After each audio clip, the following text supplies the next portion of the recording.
All right, guys. Today is Sunday. Yes, sir. Yes, sir. And Thad, I wanted to say thank you. We had the Baltimore Sales Conference yesterday. I can tell you we had a lot of great speakers there. I am so blessed. I took so much in. Dave Witcher, Nina Hayden, Trey Honeycutt, Sean Mike. Jack Lowry was there. Yeah, Lowry. Bobby Bridges from America. So many people, man. And it's when we go to these events, I love it because nobody holds anything back. And they are obviously having a lot of success. And they just share because they want people to win. And I really like the opportunity that we have here because it's truly a selfless act to give back and pour into people. So 100%. You yesterday MC'd it. Yeah, that was pretty dope, man. That's the first time ever doing that. I remember when Frank had asked me, I was like, he was like, hey, man, you want to MC? I'm like, yeah, absolutely. And I'm like, so what do I have to do now? What's that mean? I'm like, commit first, figure out the rest later. And I'm like, hey, it was the amount of work put into that, man, to get it up and moving and ready, like, is crazy. And just being from the behind the scenes, we definitely don't give enough credit to, the camera people, the videographers, the audio. I mean, they do a lot up there, and it's a lot of work the whole time. You're constantly working, and it was a humbling experience, man. Very cool, very cool. I would love to do that again. Awesome, man. It was pretty cool. I'm like, how in the world do we get up there? I'm looking and I'm like, wow, you got a lot of stuff going on back there. Man, yeah, that was awesome. But I do want to take, we go to these events, a lot of people talk about a lot of different things. First off, if you weren't there, I'm sorry, but you missed out on a great opportunity. Your loss. Yeah, and there were 6 integrity partners. 6 integrity partners all over the country. I mean, Trey, he's from California. He flew all the way from California to the East Coast for a sales conference. 100%. All these people come from different states, and, Sean Mike, I don't really know too many other companies where the CEO comes to events all the time and pours into people. Like, Sean doesn't have to do this. Like, Sean does this because he's got such a big heart and wants to see so many people win. And this is his passion. And that's why Family First Life has just been, exploding, and we're growing, and we're serving more families than ever. And I think, I don't know whether it was Bobby, but Bobby said, Family First Life is 10 times bigger than any other organization out there. Facts. 100%. Why do you think that is? Like, we have great people. We have great leaders. Without Sean, none of this would have been possible. And the other integrity partners and the leaders that are teaching people, and then they're pouring in the knowledge. So I've really taken a lot. Nina, Hayden, you guys are absolutely killing it. We took a lot of notes. Really appreciate it. The social media aspect of posting and how to kind of tweak and, how to like people's stuff, how to target people. And really, guys, what I learned, and Thaddeus, I want you to kind of piggyback on this, but out of the whole thing, if you want to win at a high level, you don't have to be anything special. It takes a lot of work, a lot of dedication, and plugging into the right people. Yeah. So, look, guys, Thad, I mean, you were behind the scenes. You heard it all. I know you had a lot going on, but was there anything specifically that you took away that you were like, wow? Like, that's... You think about these conferences, and especially for someone who's been there for a little bit, you realize that, man, I keep hearing the same thing over and over again. And it gets to the point where it's like, all right, when am I going to make the proper adjustments to get to where I want to be at? And so this conference, for me, being on the outside, really couldn't take a lot of notes because I was all hands on deck like the whole time. But the one thing that stuck out to me was being consistent and keeping everything simple and putting the client first. Those are the major things. Those are the common denominators that pretty much everyone discuss one way or another, on Saturday. And for me, I like to overcomplicate things, overthink a lot, and that's something that has probably hindered me a little bit in this business. But it's all about getting that perspective. And going to that conference, I gained a lot more perspective. I'm pretty structured already. However, I will be able to now implement more things, and it's my season. It's our season to grow. 100%. So you're going to receive what you need at that moment to catapult you forward.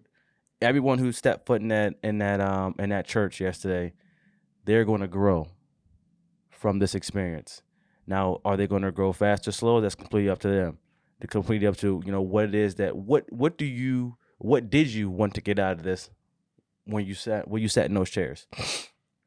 And man, I think I'm just grateful. I'm grateful for the opportunity to MC. I'm grateful for the opportunity to sit with and speak with on a personal level 6 different integrity partners, because this wasn't possible 2 years ago. None of it was. I mean, you think about it. So the conference was May 12th? What's today's date? What's today? Yesterday? Yeah, what's yesterday's date? The 13th. All right, so no, 14th. So May 14th. We had our grand opening what day? The 2nd. The 2nd. So within 2 weeks, Sean Mike was here. Yep. And we got hands-on experience, coaching, leadership. 2 weeks. Right? Where do you go where you have the CEO of the company literally at your fingertips, talking to you like a normal person, sitting down eating pizza together, like it's a normal day? You don't get that, and that alone speaks volumes of why Family First Life grows so fast. And why we have such a great culture here. It's because everything starts from the top, man. Mm-hmm. And that guy, he's the truth. Yeah, Sean is so. I love Sean so much. Like he's family. Like he truly is. Like this, the name of this company couldn't have been more on point. Like yeah, absolutely. Sean treats you like family. Sean is very forward, because sometimes in when we think of family is going to take care of you. That's what Sean does. Mm-hmm. But Sean's not going to ever tell you something that maybe you want to hear if it's not in your best interest. He's going to tell you what you need to hear. Right. And that's what I really respect about him. And then you look at so many other people that were up there, integrity partners. It's the same thing, like Dave Witchard.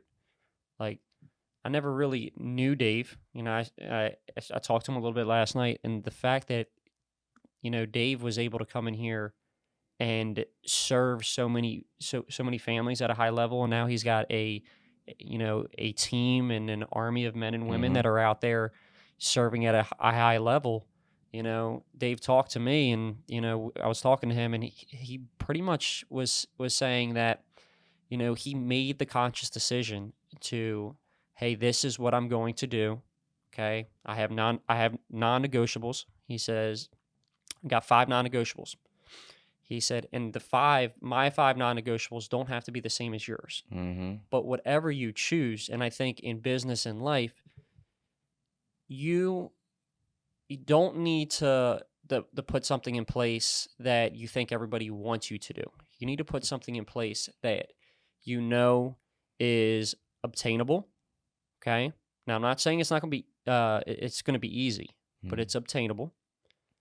Hit those goals, make those the non-negotiables, which eventually they will just become a habit.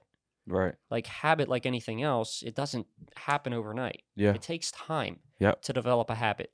It takes time, believe it or not, to work a 9-to-5 job. Mm-hmm. You set an alarm, you wake up, you put your clothes on, and then go to work, right? Yeah. So like in this business, what he was saying is your 5 non-negotiables now is incorporated into your schedule. Now, Once those non-negotiables become a routine, a habit that just are now ingrained in your daily life, now you pick another 5 that's going to help you grow. I like right? that. And it doesn't have to be you meet all 5. Maybe, because we're human, maybe like 3 of them are like habits, like brushing your teeth. Like I was listening to a podcast. They're like a non-negotiable, like a goal of the day. It shouldn't be waking up brushing your teeth.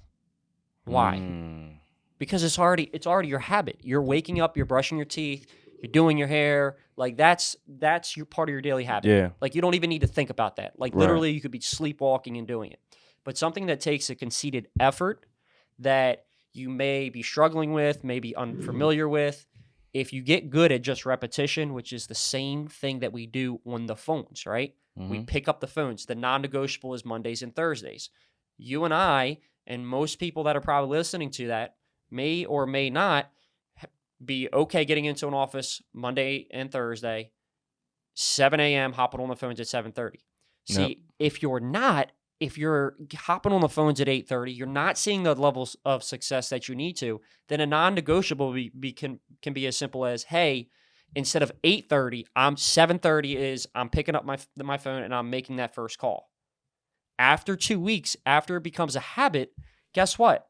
That one gets pulled back out of the 5, and now you create another one. Why? Because now it is a part of your daily routine. Okay, you don't want to leave it there because you're not going to grow if you don't constantly push yourself to get better. Yeah. So, like I agree with that. I really took a lot out of it because, see, I wasn't quite sure what those 5 things could be for me, Thaddeus. And after listening to, you got top producers, agency builders, people that are great at social media, like 5 things, believe it or not, is plenty for you to do. Plenty. Okay. Yep. Whether that is, hey, I want to connect and message and 30 people on Instagram or 50 people on Instagram a day. Hey, look, I've got to get to the office on dial days at 7:30. Okay. 3, it could be, look, I want to, I got to make sure that I can serve 10 families every single week. Right? Or it doesn't even have to be 10 families a week. Hey, I don't leave the office until I have my appointments booked, or I run every single appointment that I have on the schedule. Yeah. Like something simple, because when we win the day, and Thaddeus, you're very, very good at mindset, and you're very structured. If you can win the day, you can win the week. If you win the week, you can win the month. If you win the month, in a year from now, you're going to pick your head up if you do these things, and you're going to be so much further ahead. But the problem is it starts with you. And for me, if I'm being 100% transparent, sometimes we fall off that bandwagon. Okay, I'm going to be honest with you. Sometimes we're like, oh, this is hard, or something comes up where we make excuses. But the fact of the matter is, when we stop making excuses and we just make it happen, that's when we're really going to be able to put other people first. There you go. That's where we're going to be able to start serving. That's where we're going to be able to start growing. And things, believe it or not, are no longer impossible because we're doing it. Yep. No, that's true, man. It's crazy you talk about the five habits. I've been doing that for, man, a long time. And when you think about the things you do on a daily basis, like, so for me, like, I start off with, actually, it's not even 5 anymore. It's 8 things. So the first one, I have my devotion, my devotion and meditation. Then I have reading in the gym. 30 minutes of reading, obviously gym. Got to do that every day. The next ones are, I have to do something in my business, and I have to do something in my marriage. And I'm always working in my business and the marriage, so that goes hand in hand. I think actually maybe there's only 6. Yeah, there's 6.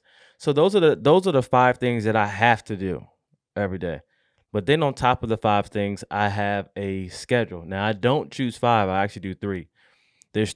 I want 3 major things I want to get done for that day. And most of the times it's usually um, either protecting 3 to 5 families when I go out in the field, or us booking 10 to 12 appointments for each day. Then the next one may be social media posts. It may be reaching out to 10 old agents. It's things that you could actually check off every single day.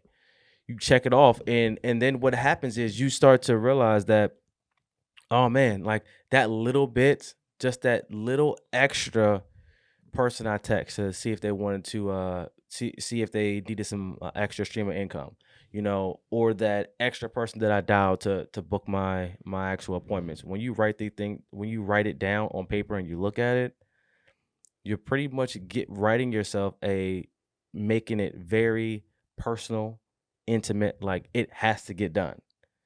Because if you can't see it, it doesn't exist. So I'm real big on writing down my goals each and every day, your weekly goals, your monthly goals, and track that stuff. Track how you're doing too. I grade myself on the top 5 things I'm supposed to do every day. It gets graded. And so obviously it's out of 6 things, right? And at the end of the week, you see, all right, where was I good at? Where were my shortcomings at? Where do I need to get better at? And you have that self-assessment. And when you have a self-assessment, then you're able to know what areas do you need to grow, what areas are you really doing really good at, so you know where to focus your time. And then once you master that, once you get really good at it, get uncomfortable. Create another goal. Create something a little bit harder, because when you're stagnant, you get lazy. You always want to fight to be uncomfortable at all times, because when you're uncomfortable, that's how you know you're growing. If you're not uncomfortable, you're not growing. I'm sorry. Like, you're just lazy, right? And you're going to be in the same situation that you are in now the next year, still complaining about the same things, because you're not changing your daily habits, what you do on a normal basis, in order to get the success that you want at the end of the day. You know what I mean? Yeah, and I also think the like edifying yourself to a sense, like, Oh, you have to love yourself. yeah, I think when you sit down there, whether it's as simple, and I actually got this from Dave, um, if you put post-it notes places Mm-hmm. where you can see them, Mm-hmm. I do it for my wife every morning. Just write a post-it note about something inspirational, something about yourself. I have accountability mirror. All right, you're and guys, have a dream board. Have something that you have your goals and your aspirations that you can attain. Something that's very easy